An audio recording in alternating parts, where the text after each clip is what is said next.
Welcome to Java. Thank you kindly for joining me. It's March 4th, 2025, and it is also Tuesday, now being redubbed as Tariff Tuesday because that's all of the talk. If you haven't heard yet, stick around. We'll talk about that as well.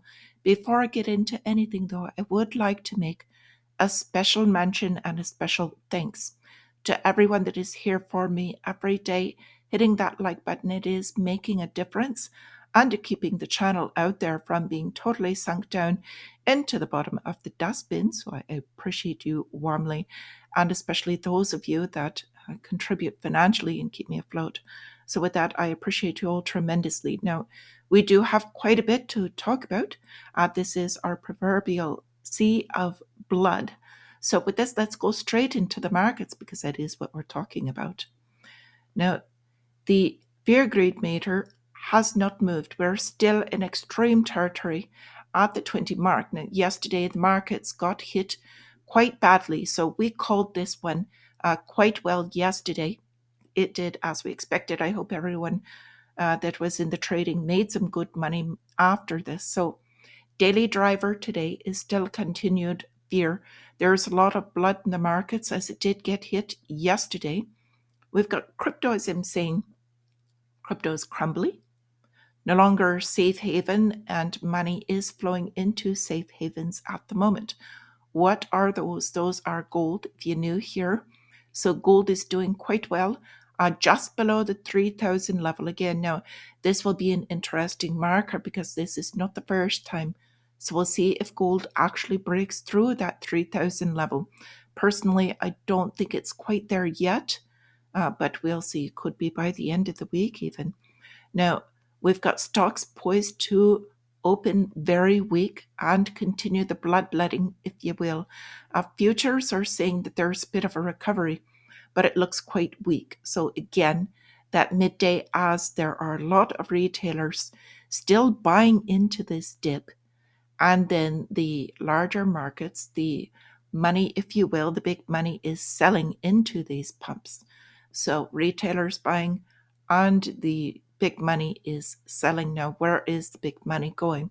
A lot of it also is going into bonds because bonds at the higher returns, they believe the Fed is going to cut. It's the longer term place to park your money. Not only that, but a lot of the portfolios are required to have positions in something they cannot just cash out like retailers can. So since they're required to put money somewhere and stocks appear to be volatile and continuing their downward trend, the markets, the hedge fund managers will put them into the 10-year as well.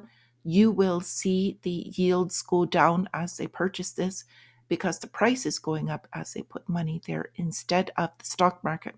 So yesterday, that was kind of the flow as it happened with the currency. There's a lot behind it. So with this, we're watching crude oil now also below 70 and getting a bit weaker as we're watching prices shift. Again, there was a threat from Canada this morning that they were going to cut off the oil from the United States. United States is a large producer. All they have to do is pretty much shift. It does take a bit of time, but there won't be long-term deterrence from this action from Canada. Now, tonight we are expecting an address from Donald Trump to Congress. It is this evening, and this could have an effect on the markets because it is completely headline driven. The market is in a severe disconnect and almost has no tie to reality.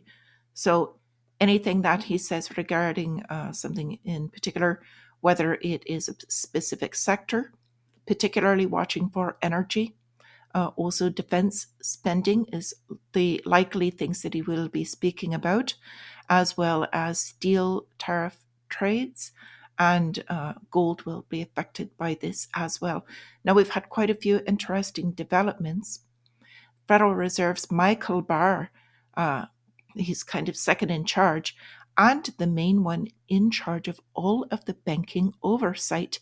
Now, he has permanently resigned because the DOGE, or Department of Government Efficiency, headed by Elon Musk, is going to audit them. So kind of very interesting that he's running out the doorway, saying permanently he's gone, and we'll see how that works out.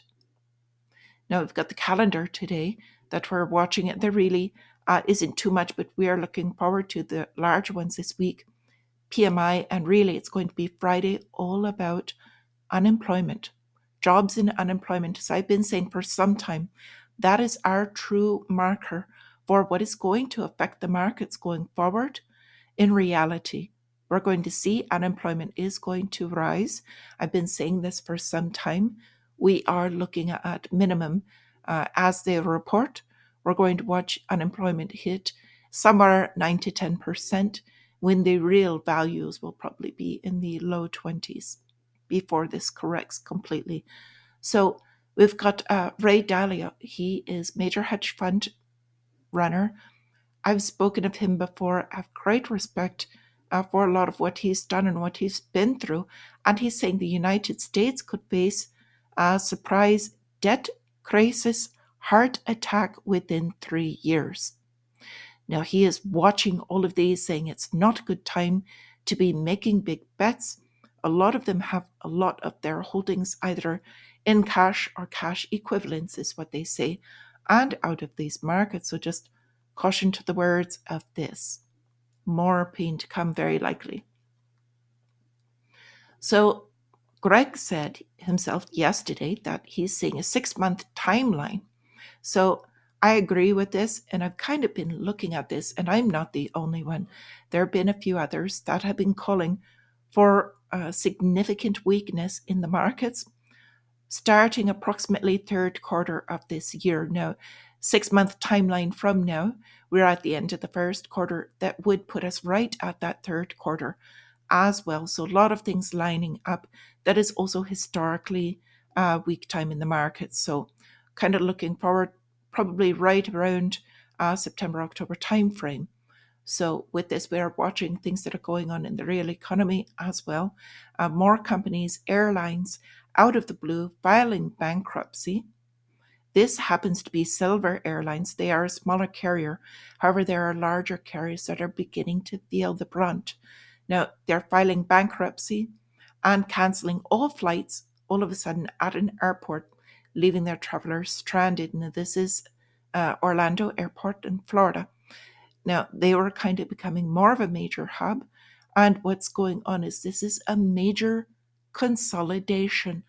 And please pay attention to this, because this is not just for a single sector, it's across the board. But we are going to watch consolidation, specifically mergers and acquisitions with banks. We are going to watch this down with lower industries, airlines, travel industry, everything down to shipping. And as demand goes down, that will kind of correct itself. And I pulled these off because I thought that was kind of funny, kind of lighten all this doom and gloom I'm throwing at you. So shifting over to Europe, also, as we were looking at, they are kind of stepping up now to defense spending now. There was, if you missed it, Zelensky came over from Ukraine, went to the White House, and had a bit of a row with Trump and the Vice President Vance. Did not go very well. So the first thing, United States suspended all military aid to Ukraine after they had their little skiff, as you will, saying that Zelensky was not respectful, and also now calling him not legitimate as a ruler of any sort. Now, we've got two stances here. United States has dumped them, continuing defense spending, but it's shifting direction, and it's going more towards two places. The first is Syria and Israel. The second, and more so very quietly, is heading over to Asia. I'll speak about that in a moment.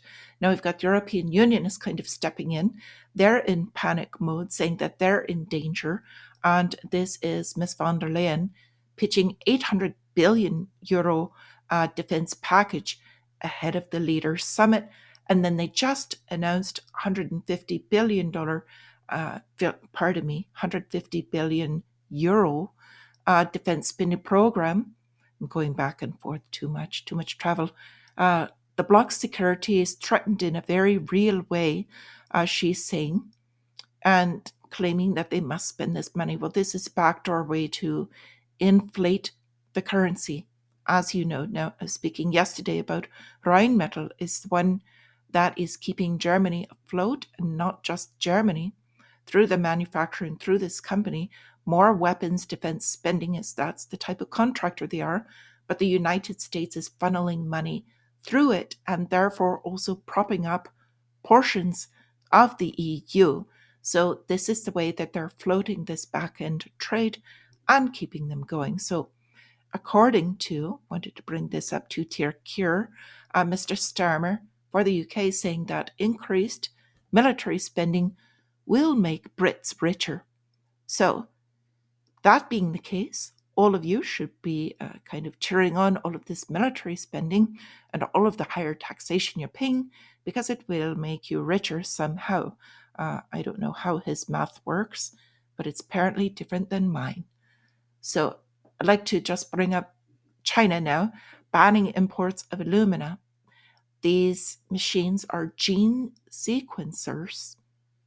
And what these do is they look for the replication DNA traces and tracking. Now, they're banning this and saying these as part of a tariff threat. They would not ban something they need and look forward to if they have unless they have their own version that they're probably making less expensively. So just want to bring this up. It's a very quiet story in the background. Now we've got the IMF is now dealing to ban the public sector Bitcoin accumulation in El Salvador. Why am I bringing this up? They are pushing for cryptocurrencies. They are pushing for moving into these things, except for Bitcoin. They do not want them to own it. Now, within this, they've issued new requests under a $1.4 billion deal that El Salvador will not make any more public purchases, and this is the language that's within it. But in short, that even through any of their ETFs, in any of their wallets, they're not allowed to purchase cryptocurrencies and build their position. The only way they're allowed to accumulate any more Bitcoin is through forfeiture, seizure, apprehension, custody, or other form of property or possession by the government arising from law enforcement. So, what do they want to do? They clearly want to drive this, taking it from the citizens, but the government is not allowed to purchase it in their singularity in order to become less dependent from them. So, we'll see what Bukele says to that. With this, we've also got Israel has released their preliminary CBDC designs for the digital shekel. That is coming out. And Trump's crypto reserve coin picks are puzzling the industry leaders. Everyone was expecting him to say it would be a Bitcoin reserve. Instead, he came out with several coins with it. Now, a couple of other things I want to talk about. Trump, interestingly enough, is asking Putin to mediate nuclear talks with Iran. Now, if this goes over well, this is definitely shifting this background landscape, if you will, between the war. We're watching a lot more differences with the shift in trade and co-projects that Putin has put forth that the United States can work with to be very profitable with quite a few things. Now, the last thing I did want to bring up, this is going back to Asia and the Tasman Sea, lying between Australia and New Zealand, is now having some issues. As this is, while global attention is focused on the conflict over in the Balkans and Ukraine, tension in the Asia-Pacific region is escalating. So they've got one side, China, increasing their military activity, and on the other side, it's regional nations and NATO allies.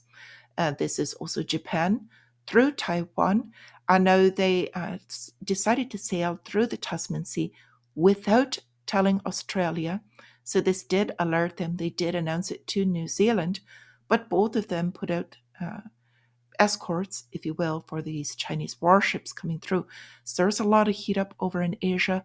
You will not see it in the news. They're being very quiet about this for a reason. So with all of this, I wish you a wonderful trading day. Still weak markets today, could have a bit of a bounce as the retailers are purchasing into it, but overall not looking so good. Caution on tonight with that speech having a possible reversal effects in some sectors.